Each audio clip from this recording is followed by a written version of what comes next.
आप सब लोगों को मेरा नमस्कार और वीडियो देखने के लिए बहुत बहुत दिल से धन्यवाद।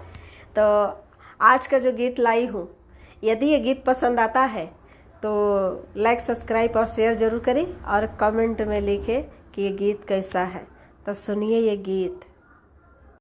लगेला जनकपुर बड़ा ही सुहावन, पानवा भइले कचनार भावरा, पानवा भइले कचनार भावरा।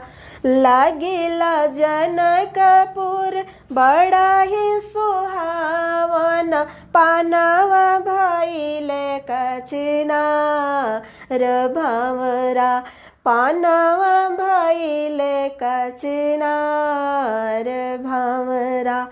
से पनवा चाभेल राम चारू भैया। हाँ, बड़े प्रेम से आते हैं चारों भैया। तो देखिए, से पनवा चाभेल राम चारू भैया, रंगल बाती सो रंगदा त भावरा, रंगल बाती सो रंगदा त भावरा।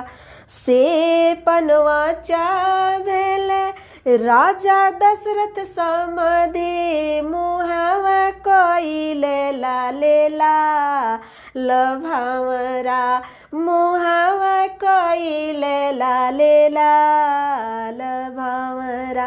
अब देखिए अवधपुर का क्या कहानी। लगेला अवधपुर बड़ा मन भावन, लागी गइल सिंदूरा के गाछ भावरा, लागी गइल सिंदूरा के गाछ भावरा। अब देखिए वो सिंदूर कितने मन भावन वो सिंदूर है। से सिंदूरा पहिरेली सीता चारू बहिना, जनम जनम ये हवा त भावरा, जनम जनम ये हवा त भावरा।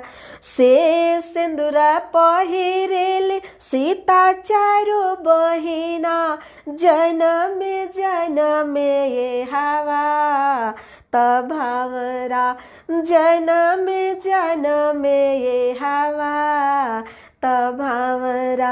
से सिंदूरा पहिरेली पार्वती मैया, जनम जनम ये हवा त भावरा, जनम जनम ये हवा त भावरा।